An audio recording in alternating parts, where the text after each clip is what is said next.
नमस्कार। अंतर्राष्ट्रीय खबरों के हमारे इस खास कार्यक्रम में आपका स्वागत है। मैं हूं चंद्रशेखर जोशी। इस कार्यक्रम में हम आपको इस वक्त की बड़ी अंतर्राष्ट्रीय खबरें बताते हैं, साथ ही दो बड़ी खबरों पर अपने विशेषज्ञ मेहमान के साथ चर्चा भी करते हैं। आज हम पाकिस्तान के बलूचिस्तान में बढ़ते तनाव और रूस यूक्रेन युद्ध को लेकर ट्रंप और पुतिन के बीच बढ़ती तनातनी पर चर्चा करेंगे और अंत में आज की कुछ और महत्वपूर्ण अंतर्राष्ट्रीय खबरें आपको बताएंगे। लेकिन आइए सबसे पहले आपको दिखाते हैं इस वक्त की अंतर्राष्ट्रीय हेडलाइंस। अमेरिका से हथियारों की आपूर्ति को लेकर नेटो सहयोगियों और यूक्रेन के बीच नया समझौता। करीब $300 मिलियन के पैकेज को मिली मंजूरी। सोमवार को रूस यूक्रेन युद्ध पर ट्रंप दे सकते हैं बड़ा बयान। अमेरिकी राष्ट्रपति ट्रंप ने अब कनाडा पर फोड़ा टैरिफ बम, थोपा 35% टैक्स। फैंटानिल और व्यापार घाटे को बताया वजह। पीएम कार्नी का ट्रंप को जवाब, कहा अपने व्यापार की मजबूती से करेंगे रक्षा। तुर्की में विद्रोही समूह कुर्दिस्तान वर्कर्स पार्टी के लड़ाकों ने हथियार डालना किया शुरू। 30 पीके के लड़ाकों और 4 कमांडरों ने शांति प्रक्रिया का हिस्सा बनते हुए अपने अपने हथियार किए नष्ट।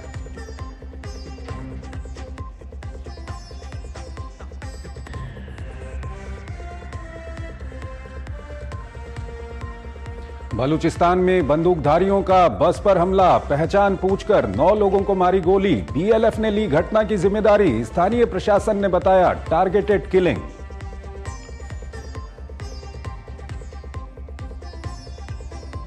जर्मनी की संघीय परिषद ने 46 अरब यूरो के पहले टैक्स राहत पैकेज को दी मंजूरी। पैकेज से देश की धीमी पड़ी अर्थव्यवस्था को फिर से मिलेगी गति, निवेश को भी मिलेगा प्रोत्साहन।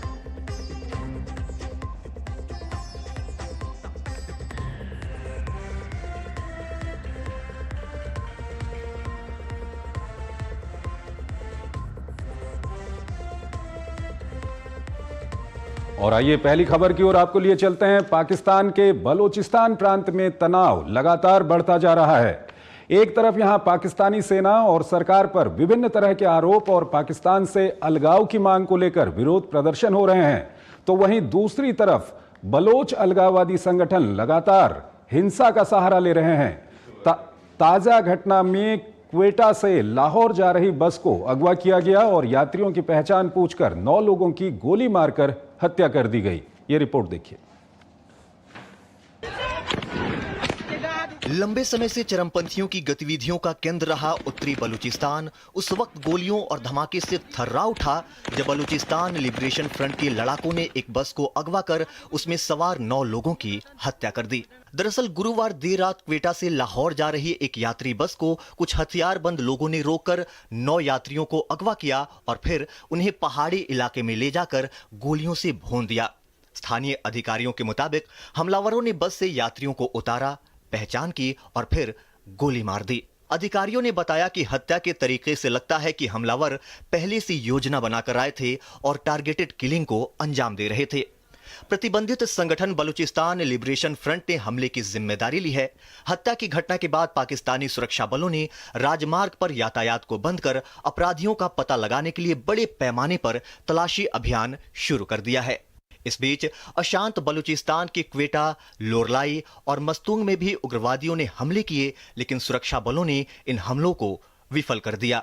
ये पहली बार नहीं है कि उग्रवादियों ने पंजाब प्रांत के लोगों और बलूचिस्तान के विभिन्न राजमार्गों पर चलने वाली यात्री बसों को निशाना बनाया है।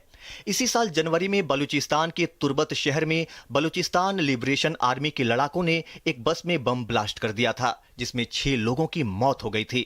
इस घटना के बाद बीएलए ने वीडियो जारी कर हमले की जिम्मेदारी ली थी।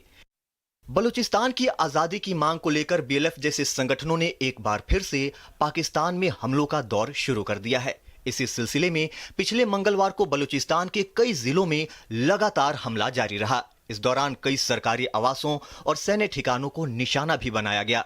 अलगाववादी संगठन बीएलएफ ने अपने हमले को ऑपरेशन बाम का नाम दिया है। ऑपरेशन बाम इस इलाके में बढ़ती विद्रोही क्षमता को दिखाता है, जो दक्षिणी पश्चिमी प्रांत में अस्थिर सुरक्षा माहौल की तरफ इशारा करता है। ताजा हमला हाल के दिनों में बीएलएफ द्वारा किए गए सबसे बड़े हमलों में से एक है, जो बलूच बहुल प्रांत में चल रही अशांति और अलगाववादी तनाव की तरफ इशारा करते हैं। दरअसल अलगाववादी संगठन लंबे समय से पाकिस्तान सरकार पर बलूचिस्तान के संसाधनों का दोहन करने और उसके लोगों को बुनियादी अधिकारों और स्वायत्तता से वंचित करने का आरोप लगाते रहे हैं। जिस बलूचिस्तान में ये हमले हो रहे हैं उसे पाकिस्तान का सबसे संपन्न प्रांत माना जाता है, लेकिन वहां रह रहे लोग गरीबी और भूखमरी से त्रस्त हैं, जिसके लिए वो पाकिस्तान की सरकार को जिम्मेदार ठहरा रहे हैं।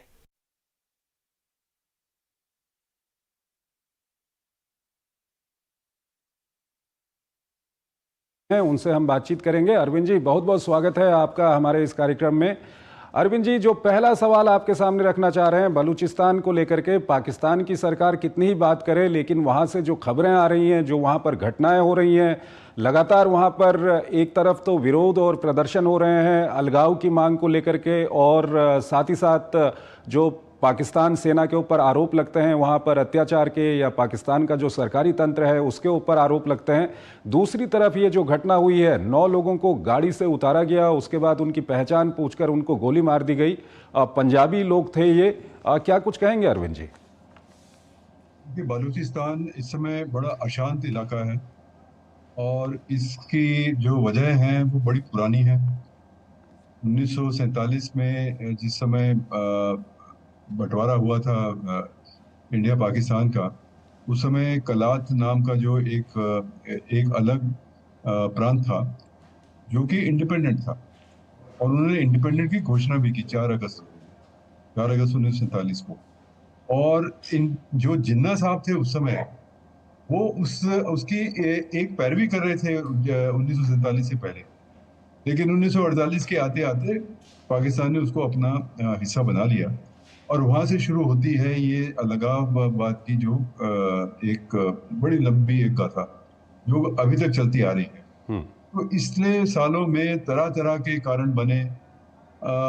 जो आपने कहा कि संसाधनों का दोहन हुआ, हाल ही के टाइम में यहाँ चाइना जो है वो चाइना पाकिस्तान इकोनॉमिक कॉरिडोर बना रहा है, और वहाँ पे ग्वादर में लगभग एक चाइनीज प्रांत जैसा वो बन गया है। बलूचियों को वहाँ के कोई किसी प्रकार के काम नहीं मिलता और वो अपने संसाधन दोहन होते देख रहे हैं। फिर वहाँ पंजाबियों का सेटलमेंट हो गया है। वहाँ जो सुई गैस फील्ड है उसका सारा संसाधन ये लोग ले जाते हैं, उनको रॉयल्टी नहीं मिलती।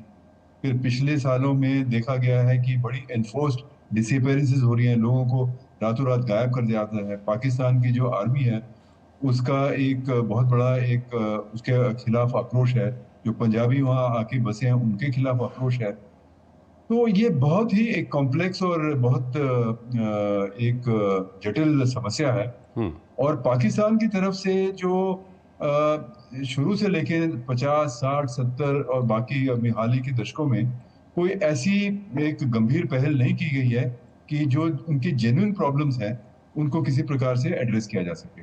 तो ये जाहिर है कि इस प्रकार से एक रोष है, आक्रोश है, और वो अब हिंसा का रूप ले रहा है, और तरह तरह के वहाँ ग्रुप्स आ गए हैं। तो इसको किसी एक को ये हिंसा तो एक ठीक नहीं मानी जा सकती, लेकिन इसके जो मूल कारण है उसको एक उनका हल करना, उसको एड्रेस करना, ये पाकिस्तान सरकार का जिम्मा है, जो कभी नहीं कर। ठीक है अरविंद जी, यहाँ पर आपसे ये समझना चाहेंगे कि जो बलूच अलगाववादी वहाँ पर हैं, 2 तरह के लोग हैं। एक तो जो अहिंसक संघर्ष वहाँ पर कर रहे हैं, सड़कों पे बैठे हुए हैं, प्रदर्शन करते हैं, उनकी तरह तरह की मांगें होती हैं अलग अलग समय पे, लेकिन कहीं ना कहीं वो मांगें जो है कन्वर्ज करती हैं अलगाव को लेकर के, अलग बलूचिस्तान की वो मांग करती हैं। और दूसरी ओर जो सशस्त्र संघर्ष है बलूच विद्रोहियों का, उसको हम देखें तो आपसे ये समझना चाहेंगे कि ये पंजाब प्रांत के लोगों के खिलाफ, क्योंकि सेना के खिलाफ वहाँ पर अगर वो हमला करते हैं या दूसरे जो सरकारी प्रतिष्ठान हैं उनके खिलाफ वो हमला करते हैं तो उसको तो थोड़ा सा समझा जा सकता है, लेकिन ये पंजाब के लोगों को जिस तरह से वहाँ पर टारगेट किया जा रहा है, गाड़ियों से उतार के पंजाब के लोगों को मारा जा रहा है, इसके पीछे क्या कुछ कारण है? देखिए, वो पंजाब जो है, आप जैसे जानते हैं कि पाकिस्तान का बलूचिस्तान सबसे बड़ा प्रोविंस है। उसके पास लगभग 40% पाकिस्तान का एरिया वो बलूचिस्तान का एरिया है, और उनकी पॉपुलेशन केवल 5% है। जबकि पंजाबी जो है वो पाकिस्तान पॉपुलेशन में सबसे ज्यादा उनकी परसेंटेज है। तो पाकिस्तान जो है वो रूल करते हैं पंजाब रूल करता है पाकिस्तान। तो पंजाबियों के खिलाफ सिर्फ बलूचिस्तान में नहीं और प्रोविंसेस में भी एक कुछ आक्रोश रहता है। लेकिन बलूचिस्तान बहुत छोटा है और जैसे मैंने कहा उनकी एक पिछले 80 साल के लगभग की एक कहानी है। तो पंजाबी डोमिनेंस जो है एक सिंबल बन गया है वहाँ पे। तो इस पर और पंजाबी आर्मी में पाकिस्तान की आर्मी में पंजाबी जो है वो सबसे ज्यादा है। तो पंजाबियों को वहाँ सेटल किया गया है, पंजाबी वहाँ की इकोनॉमी चलाते हैं, पंजाबी वहाँ सब कुछ करते हैं। तो इसलिए एक तरह का वो एक टारगेट बन के हैं, आक्रोश का एक टारगेट बनते हैं और उनके खिलाफ हिंसा होती है। इसको जस्टिफाई नहीं किया जा सकता मेरा ख्याल से, लेकिन फिर भी वो अब ये इंसर्जेंसी का एक माहौल है वहाँ पे, तो वो लोग टारगेट करते हैं उसको, पंजाबियों को। अरविंद जी, हाल के दिनों में जो घटनाएं वहां पर हुई हैं, जिस तरह से हमने तुर्बत में देखा था कि जो बलूच विद्रोही हैं वो उन्होंने जिस तरह की वहां पर कार्रवाई की, पाकिस्तानी सेना को, पाकिस्तानी पुलिस को या वहां के प्रशासन को पीछे हटना पड़ा था। और बलूचिस्तान में कई जगह ऐसी हैं जहां पर पाकिस्तान का प्रशासन इस वक्त नहीं चल रहा है, खुद वहां पे जो बलूच अलगाववादी संगठन है वो वहां का प्रशासन संभाल रहे हैं। तो ये किस तरह की स्थिति बनते जा रही है? क्या बलूचिस्तान एक जो बलूच लोग आज़ादी का सपना देख रहे हैं उसके नज़दीक है, या ये स्थिति इसी तरह की रहेगी? क्या कुछ कहेंगे आप? ये तो ठीक बात है कि जो अलगाववादी संगठन है वो हिंसा का सहारा ले रहे हैं इस समय, और वो अपने एक शक्ति प्रदर्शन कर रहे हैं और कई तरह से उन्होंने कई चेक पोस्ट बना लिए, प्रशासन को हटा दिया। तो ये तो कुछ समय से चलता आ रहा है और मुझे लगता है ये इसी प्रकार चलता रहेगा। चूंकि जो पाकिस्तान आर्मी है वो भी किसी बहुत सशक्त है और उनके पास भी पिछले कई दशकों का अनुभव है कि इस प्रकार की इंसर्जेंसी से कैसे निपटा जाए। और दूसरा, बालूची पॉपुलेशन वहाँ काफी कम है, केवल 5% है। तो क्या एक सिर्फ हिंसक प्रदर्शनों से या कार्रवाइयों से वो आज़ादी छीन लेंगे, आज़ादी ले लेंगे? और ये थोड़ा मुश्किल लगता है। पख्तूनों का भी समर्थन मिल रहा है उनको केपीके के इलाके हाँ, में, जो कुछ इसको लेकर के। हाँ, टीटीपी और बालूची ये लोग अब इकट्ठे हो रहे हैं और टीटीपी ने भी एक संघर्ष छेड़ दिया है पाकिस्तान के खिलाफ। बट जैसे मैंने कहा कि पाकिस्तान आर्मी उसको काफी अनुभव है और ये लोग अपना एक एट्रोसिटीज और एक ऑपरेशन ये बढ़ाएंगे। तो मुझे ठीक लगता है। है कि हिंसा इस इलाके में बहुत बढ़ेगी, लेकिन क्या इस का इंतजाम होगा कि वो एक स्वतंत्र राज्यों के रूप में उभरेंगे? ये मुझे नहीं लगता कि ऐसा होगा, क्योंकि इस प्रकार की हिंसा को इंटरनेशनल कोऑपरेशन और सपोर्ट भी शायद इतना आसान नहीं होगा मिलना। नहीं मिलेगा। ठीक है अरविंद जी, आप हमारे साथ बने रहिए। एक और महत्वपूर्ण खबर है, उस पर अभी हम बातचीत करेंगे। हमको यहाँ पर एक छोटा सा ब्रेक लेना है।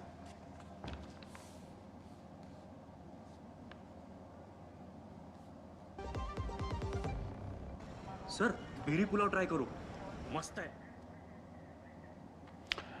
एक छोटा सा ब्रेक लेते हैं, ब्रेक के बाद हम आते हैं। एक और महत्वपूर्ण खबर है, उस पर बातचीत करेंगे।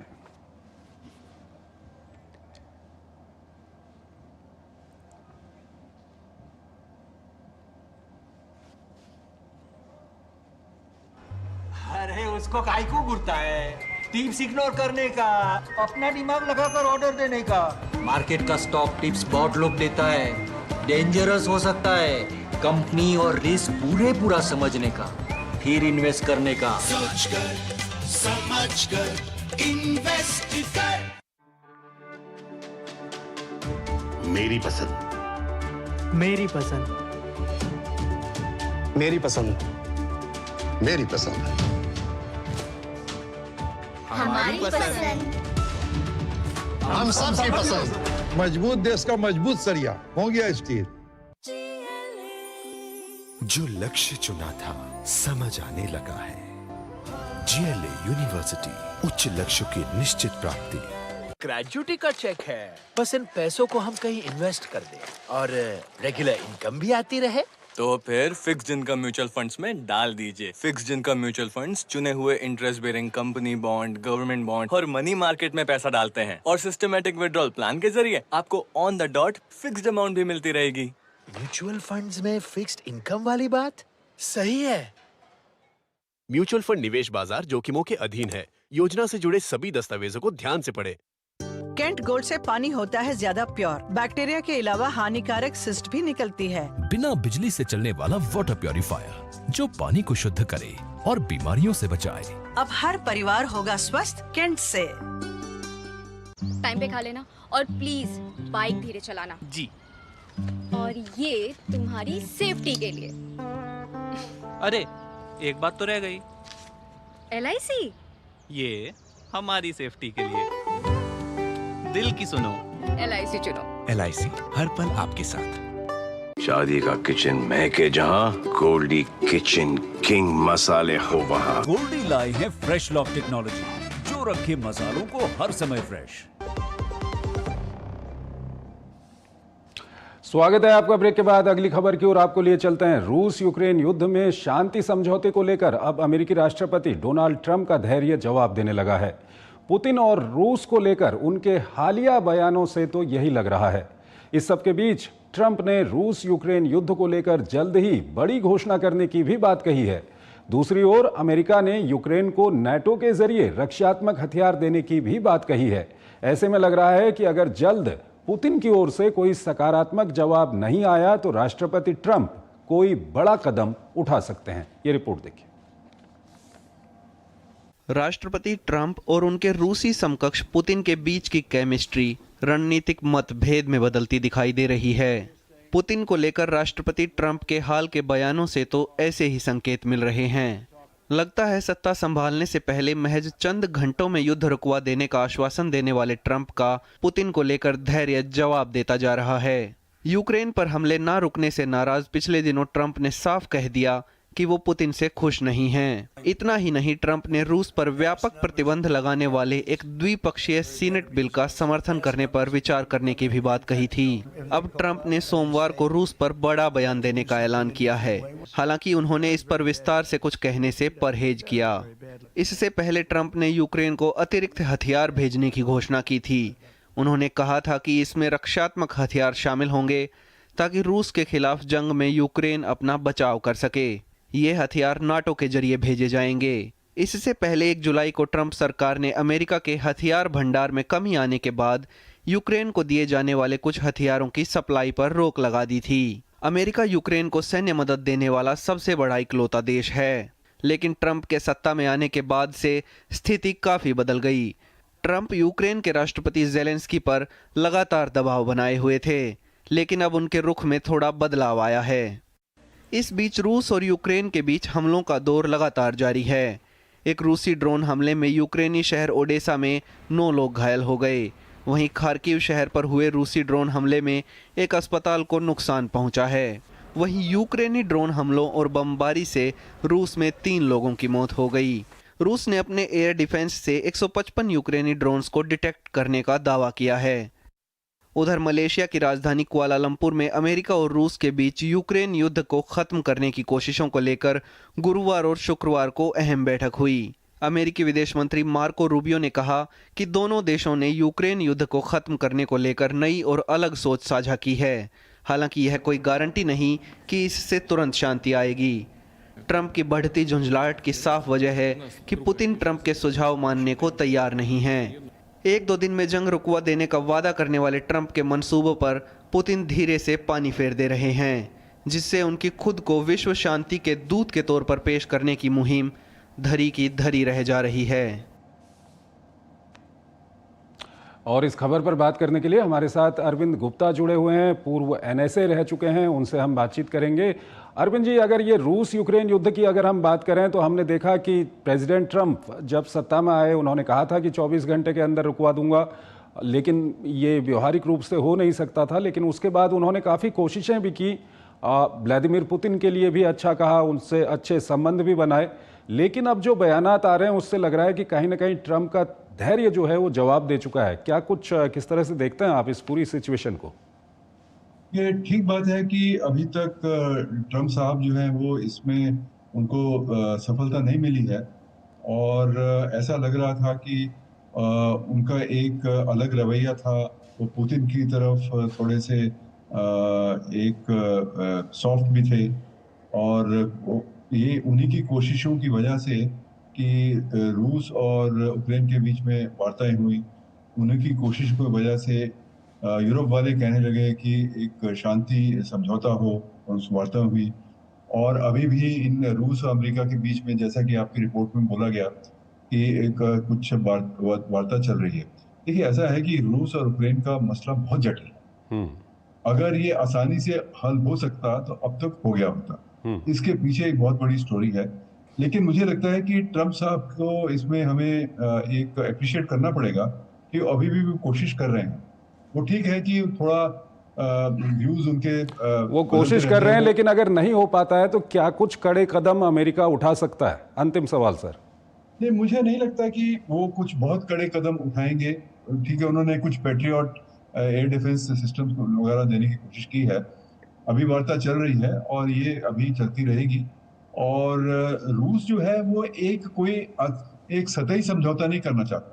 रूस चाहता है कि एक समझौता हो तो एक स्ट्रेटेजिक समझौता हो और एक लॉन्ग टर्म समझौता हो। और मुझे लगता है कि ये बात ठीक भी है, क्योंकि एक सिर्फ सीज फायर होना और फिर उसका टूट जाना और फिर चल पड़ना, उससे और कॉम्प्लिकेशन आती है। तो अभी रूस अपना जो है अपने व्यू पॉइंट यूएसए को समझाने की कोशिश कर रहे हैं। और मुझे लगता है कि अभी हमें धैर्य नहीं खोना चाहिए और ये शायद अभी चलता रहेगा।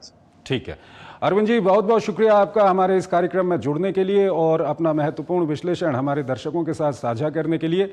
यहाँ पर हम एक छोटा सा ब्रेक लेंगे और ब्रेक के उस पार आज की कुछ और महत्वपूर्ण अंतर्राष्ट्रीय खबरें आपको बताएंगे। केंट गोल्ड से पानी होता है ज्यादा प्योर। बैक्टीरिया के अलावा हानिकारक सिस्ट भी निकलती है। बिना बिजली से चलने वाला वाटर प्योरीफायर जो पानी को शुद्ध करे और बीमारियों से बचाए। अब हर परिवार होगा स्वस्थ केंट से। दादू दादू, ये प्रीमियम क्या होता है? बेटा, प्रीमियम मतलब समझ लो पेट्रोल। जब तक कार में पेट्रोल है तब तक कार चलेगी। पेट्रोल खत्म, कार स्टॉप। पर पापा, इस बार पेट्रोल खत्म होने पर भी कार चलती रहेगी। वो कैसे? LIC के जीवन लाभ में प्रीमियम पेमेंट हो जाए स्टॉप, पर पॉलिसी के फायदे चलते रहते हैं। मतलब अब लाइफ की गाड़ी चलेगी नॉन स्टॉप। LIC हर पल आपके साथ। जो लक्ष्य चुना था समझ आने लगा है।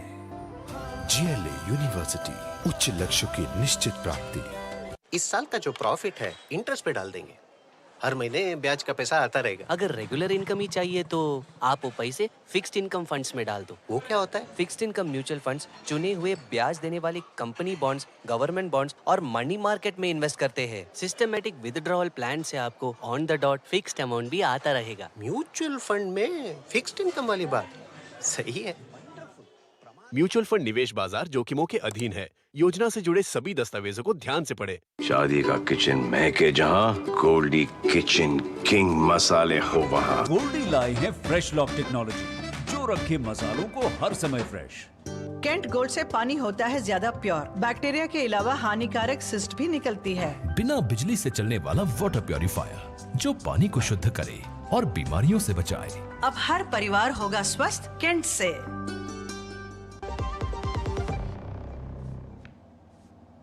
स्वागत है आपका ब्रेक के बाद अंतर्राष्ट्रीय खबरों के हमारे इस कार्यक्रम में आज इतना ही, लेकिन जाते जाते आपको छोड़ जाते हैं आज की कुछ और महत्वपूर्ण अंतर्राष्ट्रीय खबरों के साथ। आप इन खबरों को देखिए और हमारी पूरी टीम को इजाजत दीजिए। नमस्कार।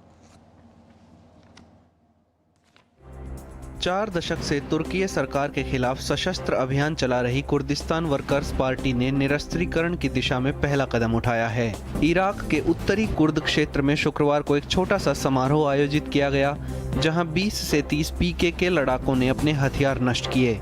इस प्रक्रिया के पूरी गर्मियों तक जारी रहने की उम्मीद है। गाजा में युद्ध विराम को लेकर बिना किसी हलचल के इजराइल के प्रधानमंत्री बेंजामिन नेतन्याहू का 4 दिन का अमेरिका दौरा खत्म हो गया है। इस सब के बीच इजराइल ने गाजा में अपना सैन्य अभियान और तेज कर दिया है। वहीं नेतन्याहू का कहना है कि उन्हें उम्मीद है कि हमास द्वारा बंधक बनाए गए बचे हुए इजरायली कैदियों की रिहाई के लिए कुछ ही दिनों में समझौता हो जाएगा। अमेरिकी राष्ट्रपति डोनाल्ड ट्रंप ने ब्राजील के बाद पड़ोसी देश कनाडा पर 35% टैरिफ लगाने की घोषणा की है। यह नया टैरिफ 1 अगस्त 2025 से लागू होगा। साथ ही अमेरिका दूसरे व्यापारिक भागीदारों पर भी 15 से 20% टैरिफ लगाने की तैयारी कर रहा है। म्यांमार के सागाइंग क्षेत्र के एक गांव में एक मठ पर हुए हमले में 4 बच्चों समेत कम से कम 23 लोगों की मौत की पुष्टि हुई है। लोकतंत्र समर्थक समूह सागाइंग डिस्ट्रिक्ट पीपुल्स एडमिनिस्ट्रेशन के प्रमुख हलिंग बुआ ने बताया कि लिंटालू गांव में स्थित मठ पर शुक्रवार तड़के हमला हुआ। नाइजीरिया के विदेश मंत्री ने कहा कि अमेरिका अफ्रीकी देशों पर वेनेजुएला से निर्वासित लोगों को स्वीकार करने के लिए दबाव डाल रहा है, जिनमें से कुछ सीधे जेल से रिहा हुए हैं, लेकिन नाइजीरिया अपनी समस्याओं के कारण उन्हें स्वीकार नहीं कर सकता। बताया जा रहा है कि ट्रंप के प्रशासन ने इस सप्ताह व्हाइट हाउस का दौरा करने वाले 5 अफ्रीकी राष्ट्रपतियों से ये बात कही थी।